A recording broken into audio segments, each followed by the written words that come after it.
New radio in the Door County Daily News, and through the magic of technology, we are joined by Friends Community Church Pastor Nancy Bontempo, live in Kenya right now, 6 o'clock in the evening there. And Nancy, tell us a little bit about why you're in Kenya right now. It's been an extraordinary experience. Through our church, I've been made aware of a serious need and opportunity to provide homes to widows. There's a couple who live in western Wisconsin who for the last 20 years, when they first saw the need 20 years ago in their time in Kenya, seeing how widows, because of tribal customs and tradition, are really boxed out of most families. When they lose their husband, they lose everything. And so for the last 20 years, they have faithfully come and they've partnered with a local friends organization that helps them coordinate the construction of a simple framed home that then they can mud, and it becomes like an adobe house. And a widow actually then has safety and a home for her children, for herself, and it changes the future for the 20 or 30 years beyond the blessing of that house in the stability and all of that for that widow. And in the 20 years that Karen and Stan Bauer have been doing this, they have built probably somewhere between 200 and 300 homes.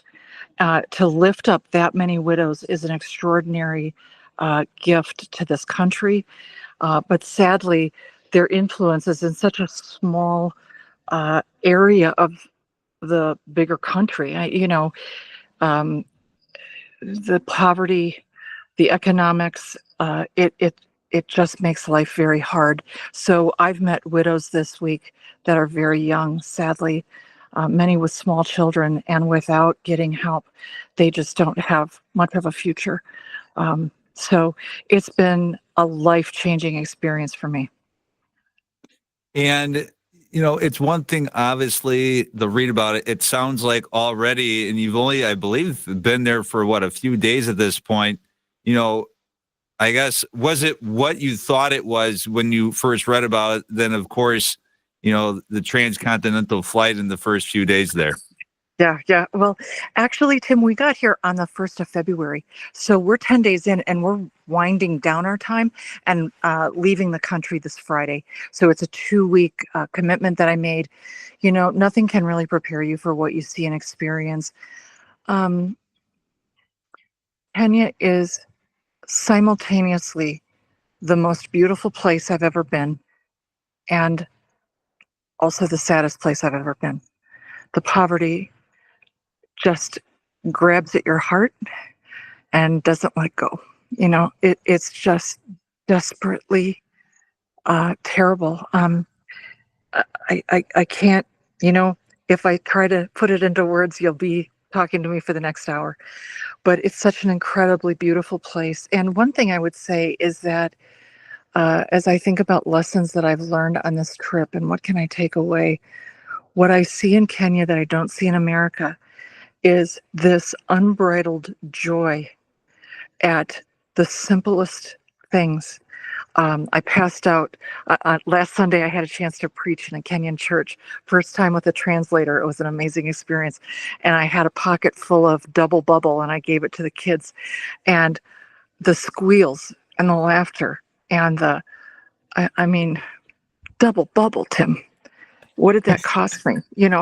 And I stuck it in my bag, and it becomes, we drive through the countryside, and when the kids realize that there are white people in the in the van, they run to chase the van. They run out to the road to wave, and they are just jumping up and down. The simplicity of their life and the depth of their joy. Americans just can't understand. And I guess my question is, why isn't our joy a little bit more at the surface? Because these people have nothing and they live in a state of joy. Amazing. What have been maybe some of the highlights of your trip, or what have been maybe some of the things that you've done while you've been there in Kenya that, to be honest with you, you never thought would bring that type of joy? You mentioned the double bubble. That's something I think I donate every year because I don't want my kids eating it. Right. Exactly. Um, you know, uh, I think the idea of me personally, without ever doing anything, stepping off of a van onto uh, the land where this home is being mudded, and the women come and embrace you and sing over you and put wreaths around your neck, and I haven't even done anything yet. They're I forgot your question, but I guess I would say I just never thought that I would be the recipient of so much joy for just simply being there. It's just an extraordinary thing. Um, I've been able to pray with widows. I've been able to uh, play with children. The mudding is an interesting experience, because every area that we've gone to has a different kind of dirt. It's either sandy, it's kind of clay, it's got a lot of clay. So there's a different dynamic about how it gets mixed and how it gets put into the framework of the walls. And the laughter of, as these wise women try to explain to this stupid American how to mud a hut, and we just laugh and laugh. And it's been it just fills your heart like nothing. And one of the things that I saw you do that it still boggles my mind, you were able, I think, distributed goats or brought goats to some of these people, and just what a goat does for a person. Let me just explain one thing. So this couple that I've mentioned to you that organizes these trips partners with a local Kenyan organization called Rural Service Program, and this organization is extraordinary. You have to understand, to my knowledge, the government of Kenya has no social network of support for the most needy, and so Rural Service Program has um, has come in. And can you hear the monkeys in the back? I just saw a monkey go right past you. So Rural Service Program has identified widows, the HIV positive community, handicapped, and on, the people most in need. And they have found ways to support these people generally by bringing them together into small groups, so that they can support one another. So all of these widows that we have helped while I've been on this trip are part of a widows group, so to speak. And so this widows group, they watch out for one another. They do some what they call tabletop banking, table banking. They put in a few pennies, shillings, whatever they can, gather up a little bit of money so that when someone needs a loan, they're able to make it and to provide. They are the social support for these widows. It's extraordinary. And so what's amazing is that these widows come together and they celebrate the one that gets the house, knowing that maybe someone else in that group needs a house, but no jealousy, right? They support one another and take care of one another. So the goats are part of what is really an opportunity to earn income, to do something that's going to help these widows. We delivered a sewing machine on this trip. We've delivered chickens, goats, and so the idea is here's a small gift that doesn't cost this ministry very much. You can buy a couple goats for $100, And so you buy these goats, and they can provide what these women need, if they're able to care for the goats, and the goats have babies, and then they've got milk to sell at the marketplace and all of that. It is an extraordinary thing, a small investment with a big payoff. And when those goats get pulled into the meeting, it's like the lid blows off because the women are so excited about having goats. What's going to be the Just biggest amazing. memory that, when you come home and people are going to be asking you about this trip? What's going to be that first story that you tell people when you see them? Oh, that's so hard, Tim. As soon as you asked me to do this little interview, I thought, oh no, I haven't had a chance to even digest all of this. I mean, I guess what I would say is, my sense is I want in my life uh, to live simply so that I have more to give away, so that my possessions don't choke out my joy. Uh, I want to be more open-handed with the things I own. Um, Maybe that's not a memory necessarily, but a lesson or something. Um, because I think that the culture shock is going to happen when we fly back into Milwaukee, and I go to the grocery store for the first time and see, just two aisles of Cracker Jacks or whatever. I mean, just I just want a life in which I'm simplifying so that I can give more, send more. There's so much need. I mean, we have touched Kenya with a thimble, and the needs that we've seen.